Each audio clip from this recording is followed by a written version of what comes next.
Bread ആയിട്ട് വന്നിക്കണേ. നമുക്കെന്നേ ഈ bread കൊണ്ട് നല്ല അടിപൊളി ബ്രെഡ് കാരമൽ പോപ്കോൺ ഉണ്ടാക്കാം. ബ്രെഡ് കാരമൽ പോപ്കോണോ? ഇതുകൊണ്ടോ?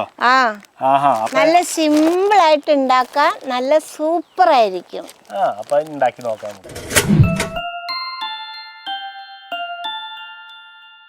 നമ്മൾ അതിന് വേണ്ടി ഒരു 15 ബ്രെഡ് എടുത്ത് വെച്ചിട്ടുണ്ട്. അതിനെ നമുക്ക് ഇങ്ങനെ പിച്ചിട്ട് മിക്സിയിൽ ഇട്ട് കൊടുക്കാം. അത് സൈഡ് കട്ട് ചെയ്യൊന്നും വേണ്ട, ഇതേപോലെ ഇങ്ങനെ ഇട്ട് കൊടുത്താൽ മതി.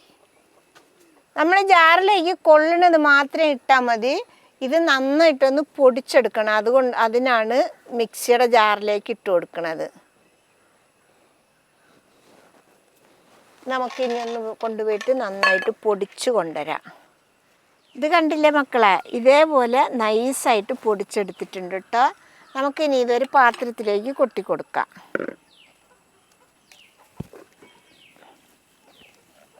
ഇനി നമുക്ക് ഈ ബ്രെഡിൽ കുറേശ്ശെ വെള്ളം ഒഴിച്ചിട്ട് നമ്മൾ ചപ്പാത്തി കുഴക്കണ പോലെ കുഴച്ചെടുക്കണം.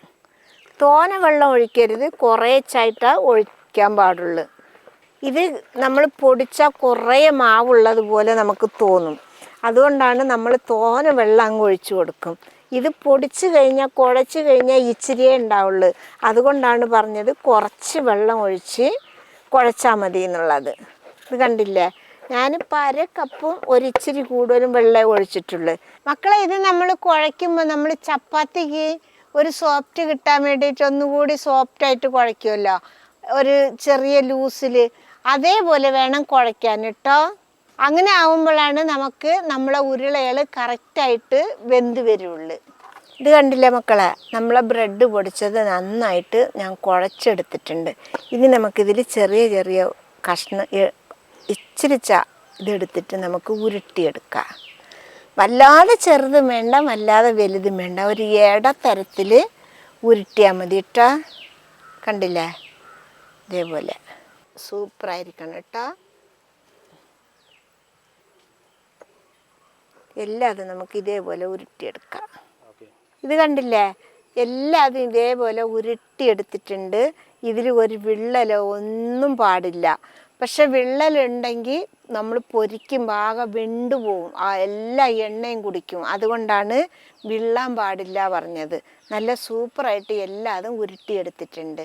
ഇനി നമുക്കിതൊന്ന് പൊരിച്ചെടുക്കണം. നമ്മുടെ ചട്ടി ചൂടായിട്ടുണ്ട്. ഇതിനി പൊരിക്കാൻ വേണ്ടിയിട്ട് കുറച്ച് ഓയിൽ ഒഴിച്ചു കൊടുക്കാം. ഓയിൽ ഇനി നന്നായിട്ടൊന്ന് ചൂടായി വരട്ടെ. ഇത് പൊരിക്കുമ്പോൾ നല്ല ചൂടൊന്നും വേണ്ട, എണ്ണ ഒരു മീഡിയം തീ വെച്ച് മീഡിയം ചൂടിൽ പൊരിച്ചാൽ മതി കേട്ടോ. അല്ലെങ്കിൽ ചിലപ്പോൾ പൊട്ടാൻ സാധ്യത ഉണ്ട്. അതുകൊണ്ടാണ് മീഡിയം തീയിൽ പൊരിക്കാൻ പറഞ്ഞത്. ഇത് കണ്ടില്ലേ മക്കളെ, നമ്മുടെ എണ്ണ ഒരു മീഡിയം ചൂടായി വന്നിട്ടുണ്ട്. ഈ സമയത്ത് നമുക്ക് ഇത് ഓരോരോ ഉരുളയാക്കി എടുത്തിട്ട് കൊടുക്കാം. ഇപ്പോൾ ഇത് ഒരു ഇച്ചിരി നേരം അങ്ങനെ ഇരുന്നോട്ടെ, എന്നിട്ട് ഇളക്കിയാൽ മതി. ഇത് കണ്ടില്ലേ മക്കളെ, നമ്മൾ ഇട്ട് കൊടുത്ത് കുറച്ച് സമയമായിട്ടുണ്ട്. ഈ സമയത്ത് വേണം ഇളക്കി കൊടുക്കാൻ, അല്ലെങ്കിൽ ഇട്ട ഉടനെ ഇളക്കി കൊടുത്താൽ ഒക്കെ പൊടിഞ്ഞു പോകും കേട്ടോ. പതുക്കെ ഇളക്കി കൊടുക്കാൻ പാടുള്ളൂ. ഇനി എല്ലാ വശത്തും ഇതേപോലെ ആവട്ടെ ഈ കളറ്. ഇത് കണ്ടില്ലേ, ഈ ഒരു കളറായി വരുമ്പോൾ നമുക്കിത് കോരിയെടുക്കാം. കണ്ടില്ലേ,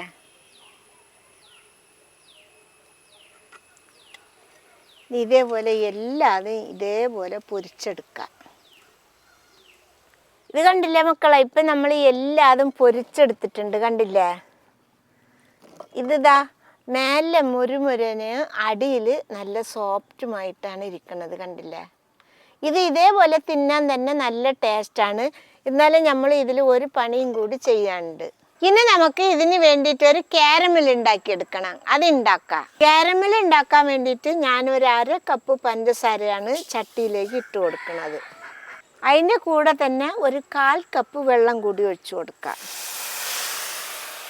ഇനി നമുക്കിതിലേക്ക് ഒരു 2 ടേബിൾ സ്പൂണ് ബട്ടർ ഇട്ട് കൊടുക്കാം.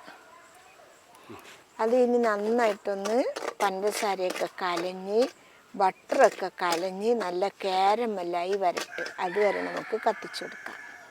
മക്കളെ, നമ്മുടെ പഞ്ചസാരയും ബട്ടറൊക്കെ അലിഞ്ഞിതായി ഈ ഒരു പരുവത്തിലായിട്ടുണ്ട്. ഇനി ഒരു ചെറിയ ഒരു കളറായി വരട്ടെ. ഇപ്പം നമ്മുടെ പഞ്ചസാര പാനി ഉരുകി ഒരു കളറായി വന്നിട്ടുണ്ട്. ഇതിൻ്റെ പാകം നോക്കണേ എങ്ങനെ ചോദിച്ചാൽ ഇങ്ങനെ ഒരു പാത്രത്തിൽ ഇച്ചിരി വെള്ളം എടുത്ത് ഇച്ചിരി ഇങ്ങനെ ഒറ്റിച്ച് നോക്കുക. ഒറ്റിച്ച് നോക്കുമ്പോൾ നമ്മളിങ്ങനെ കൈ വെച്ച് നോക്കുമ്പോൾ പാത്രത്തിൻ്റെ ഇതേപോലെ വിട്ട് വന്നാൽ പാകമായി എന്നർത്ഥം. ഇനി നമ്മൾ ഉരുട്ടി വെച്ച സാധനങ്ങൾ ഇതിലിട്ട് ഇളക്കി കൊടുക്കുക.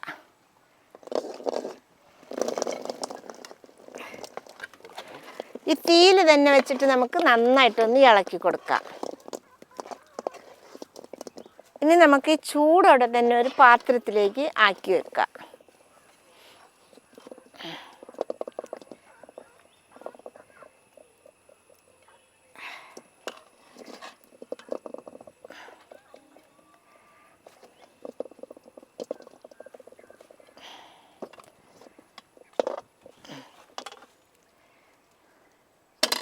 ഈ ചൂടോടെ തന്നെ നമുക്ക് ഈ പാത്രത്തിലേക്ക് ഓരോന്നായിട്ട് എടുത്തിട്ട് കൊടുക്കാം. അതില്ലെങ്കിൽ ഈ പഞ്ചസാര ഇതാക്കിയിട്ട് ചൂടാറി കഴിഞ്ഞാൽ കട്ട പിടിച്ചു പോകും. അതിനാണ് ഈ ചെറിയ ചൂടോടെ തന്നെ നമുക്ക് പാത്രത്തിലേക്ക് ഇട്ട് കൊടുക്കാം. അങ്ങനെ നമ്മുടെ ബ്രെഡ് കൊണ്ട് ഉണ്ട മിഠായി റെഡി ആയിട്ടുണ്ട്. ഇത് കണ്ടില്ലേ, ഈ പഞ്ചസാര കോട്ടിങ്ങും കൂടി വരുമ്പോൾ അത് പ്രത്യേക ഒരു ടേസ്റ്റാണ്.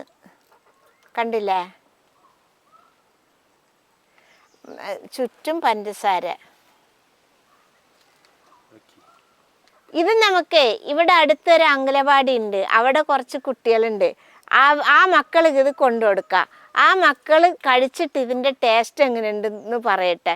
ഇടയ്ക്ക് എപ്പോഴെങ്കിലുമൊക്കെ ഞങ്ങൾ കൊണ്ടു കൊടുക്കാറുണ്ട്. കാണുമ്പോൾ നല്ല ടേസ്റ്റാണ് പറഞ്ഞ് കൈ പൊക്കി വിളിക്കാറുണ്ട് ആ മക്കൾ. അപ്പം നമുക്ക് നല്ല സന്തോഷമാവും. ഒക്കെ കൊണ്ടു കൊടുക്കുക. അപ്പം നമ്മുടെ മക്കളെയൊക്കെ കണ്ട് ഇഷ്ടപ്പെട്ട് മക്കൾക്ക് ഈ വീഡിയോ കണ്ട് ഇഷ്ടപ്പെട്ട സബ്സ്ക്രൈബ് ചെയ്യുക, ലൈക്ക് ചെയ്യുക, കമൻറ്റ് ചെയ്യുക, ഷെയർ ചെയ്യുക. മക്കളെ ഫോളോ ചെയ്യാനും കൂടി മറക്കരുതേ.